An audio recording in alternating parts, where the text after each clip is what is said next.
Bonjour à tous et bienvenue dans cette nouvelle vidéo. J'espère que vous allez bien malgré l'activité météorologique. Depuis le 1er janvier, on est à 230 litres d'eau de pluie au mètre carré, ce qui est complètement énorme.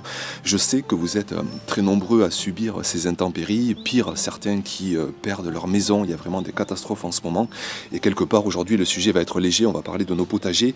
Mais bon, quand même, on est passionné. Saison après saison, on essaie vraiment de construire le meilleur sol, qu'il soit fertile, qu'on ait les meilleures productions.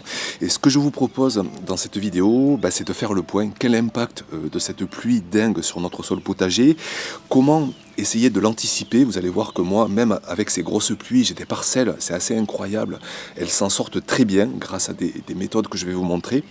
Et puis on va voir aussi comment réparer la chose, comment une fois que ces pluies vont s'arrêter, on souhaite qu'un jour elles vont s'arrêter, et bien comment malgré tout on va pouvoir rapidement remettre le sol fertile et réussir cette saison 2026.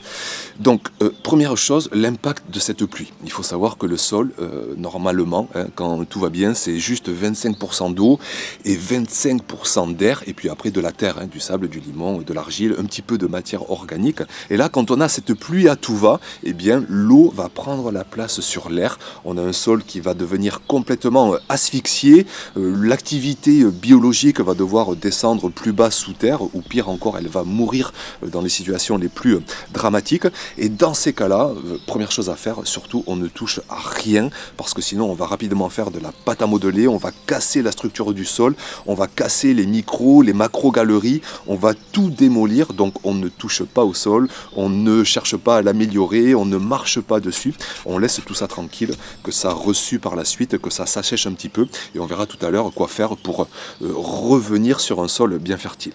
Donc premier impact, on a plus d'air dans le sol. Deuxième impact, c'est qu'on a un lessivage des minéraux. Ça c'est problématique parce que les minéraux qui se stockent dans notre sol, eh bien la pluie, en tombant sans cesse, va aller en profondeur et va emporter avec elle une partie de l'azote, notamment, cette ressource précieuse pour nos cultures. On dit souvent que 60-80 mm de pluie, donc 80 litres au mètre carré, ça va apporter la grande majorité de l'azote, du stock d'azote disponible dans le sol. Donc ça c'est problématique. Pire encore sur les sols sableux. Moi ici j'ai plutôt un sol argileux, donc le phénomène est un petit peu moins important. Surtout qu'on le verra tout à l'heure, j'ai aussi un sol très organique, du fait d'y ajouter des composts, des paillages qui se décomposent. Tout ça fait éponge, donc le phénomène est un petit peu limité, mais je suis conscient que je perds de ma richesse minérale de mon sol. Donc voilà pour le constat. Vient ensuite la notion de savoir comment est-ce qu'on peut se prémunir de ces énormes épisodes de pluie. Je vous montre par exemple une parcelle qui est améliorée depuis 10 ans, pour laquelle chaque saison j'ai apporté des composts, chaque saison j'ai apporté des paillages diversifiés, du foin, de la paille, des feuilles, de la tonte, des brindilles, du broyat, pour laquelle aussi à l'automne j'ai semé des engrais verts qui ont la capacité de faire des racines, de perforer ce sol. Eh bien regardez le contexte, même après avoir reçu plus de 200 litres d'eau au mètre carré, j'ai un sol qui est parfaitement structuré, qui est parfaitement allégé, qui est parfaitement oxygéné. Les macropores sont restés intacts, et ça c'est quand même extraordinaire. Moi qui vous vante la matière organique depuis des années et des années, regardez à quel point on garde un sol puissant, fertile, résilient, même après un tel aléa météo, et ça je trouve vraiment ça remarquable. On peut le comparer avec des parcelles bien plus récentes que j'ai, qui ont 2, 3, 4 ans, qui sont moins organiques, qui sont moins éponges. Et là, eh bien, de suite, on se retrouve vite avec un phénomène de pâte à modeler. Je vous montre là à l'image, mais il ne faudrait surtout pas que j'y touche. Je vais attendre que ça reçue et je vais continuer en fait mon travail d'améliorer ce sol saison après saison en apportant de la matière organique plus ou moins décomposée, en semant parfois des engrais verts, pour aller vraiment vers une amélioration continuelle de ce sol qui est capable de mieux résister aux aléas. Donc conseil pour se prémunir, pour anticiper ces énormes épisodes de pluie, dans la mesure du possible, jouer sur une approche organique, développer des sols éponges qui sont capables de stocker un maximum d'eau de pluie, qui sont capables de drainer et qui sont capables aussi de faire face à de la sécheresse quand il manque d'eau, parce que c'est vraiment une notion de sol éponge. Autre anticipation qu'on peut faire aussi, c'est de pailler nos sols potagers pour éviter vraiment ce phénomène de battance, parce que là, ce qui se passe, ça me rappelle une discussion avec Denis Pépin, quand vous avez ces énormes quantités d'eau qui tombent sur le sol, vous avez ce qu'on appelle un phénomène de battance. Le sol va énormément se compacter sous la pression, sous l'impact de toutes ces pluies, et on se retrouve vraiment à la fois avec un sol compacté et un sol lessivé de toute cette eau. Et ce qu'on peut faire pour éviter, enfin du moins pour réduire ce phénomène, c'est de pailler de façon assez conséquente son sol en surface. On va amortir l'impact de la pluie, mais par contre, il faut être transparent, on ne va pas absorber, on ne va pas éviter ce phénomène de lessivage, parce que la pluie va quand même s'accumuler à tout va sous ce paillage et va apporter avec elle une grande partie des minéraux. Je vous montre l'exemple sur certaines parcelles, sous des épaisseurs de paillage que j'ai pu mettre, notamment cet automne, eh bien je vois que mon sol est gorgé d'eau, est imbibé d'eau, est quand même un petit peu compact, un petit peu tassé. Et il faudra que je fasse une petite intervention mécanique là ce printemps pour réoxygéner, mais délicatement, vraiment à la grelinette, pour tout de même préserver les micros, les macro-galeries qui vont quand même reprendre vie, parce qu'elles ne sont pas détruites par la pluie, elles sont juste remplies d'eau, mais une fois que ça va sécher, tout ça va petit à petit reprendre vie. Donc on peut pailler pour atténuer ça, on peut jouer la matière organique, on peut aussi surélever un petit peu nos parcelles. Moi c'est ce que je fais naturellement, tellement j'apporte des matières organiques saison après saison. Je marche dans les allées et j'ai des parcelles légèrement surélevées, donc ça permet là aussi de se prémunir de ces énormes épisodes de pluie. Mais bon, après, voilà, pour beaucoup d'entre vous, eh bien, la situation, elle est ce qu'elle est. On a des parcelles qui sont parfois complètement inondées. Et qu'est-ce qu'on peut faire par la suite, une fois que le printemps là, va s'installer?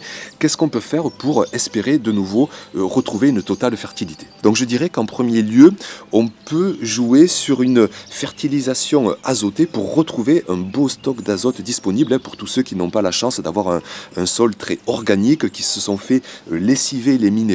C'est important de réapporter de la richesse. Donc ce qu'on peut faire par exemple, c'est apporter de notre urine, je vous en ai souvent parlé. L'urine, c'est 5-6 grammes d'azote, vous diluez avec 10 litres d'eau, vous apportez ça sur 1 mètre carré, 2-3 litres d'urine diluée, et déjà vous réenrichissez en azote. Si vous n'aimez pas cet apport qui peut parfois dégoûter, vous pouvez apporter du sang séché qui est aussi très riche en azote. Ça peut être aussi de la corne broyée, ça peut être aussi des amendements, tout ce qui est compost végétaux, compost de fumier.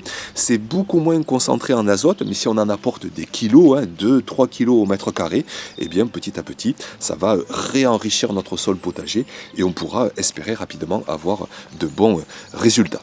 Donc on réenrichit notre sol, on peut apporter, je vous le répète, une action mécanique, parce que notre sol risque d'être compacté, de s'être rétracté, mais on y va doucement, on essaie de laisser intact les micros, les macro-galeries. Moi je vous montre ici souvent le travail à la grelinette. Vraiment, je trouve que c'est un beau compromis pour aérer un petit peu mécaniquement, aider l'activité biologique et trouver ce compromis en fait entre activité mécanique et activité biologique. Chacun travaille de son côté, le jardinier, mais aussi les vers de terre, les macros, les micro-organismes, les bactéries, et tout ça rapidement redonne vie au sol, redonne une belle oxygénation, et on va pouvoir ressemer, replanter à la folie dès ce mois de mars, dès ce mois d'avril.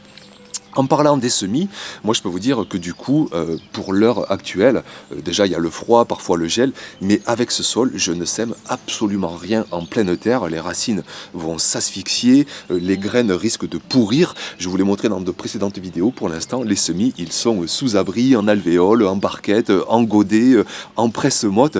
Les petits pois, les épinards, les laitues, les fèves, les mange-tout, tout ça peut commencer à prendre vie, mais à l'abri. C'est d'ailleurs une des raisons de faire ces semis sous abri.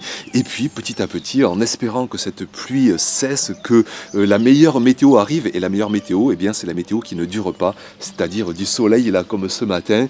Demain, il re-annonce de la pluie, donc de la pluie par moment et du soleil. Là, c'est la meilleure météo. On a de l'humidité, mais on a aussi de l'air, de l'oxygénation, un bel équilibre dans le sol. Et là, on se régale. Donc voilà ce que j'avais à vous dire en gros dans cette vidéo. Compatir aussi avec vous de cette galère là qu'on traverse en ce moment, cette pluie incessante. Moi ici là dans le sud, il re-annonce de la pluie pour les jours et les jours à venir.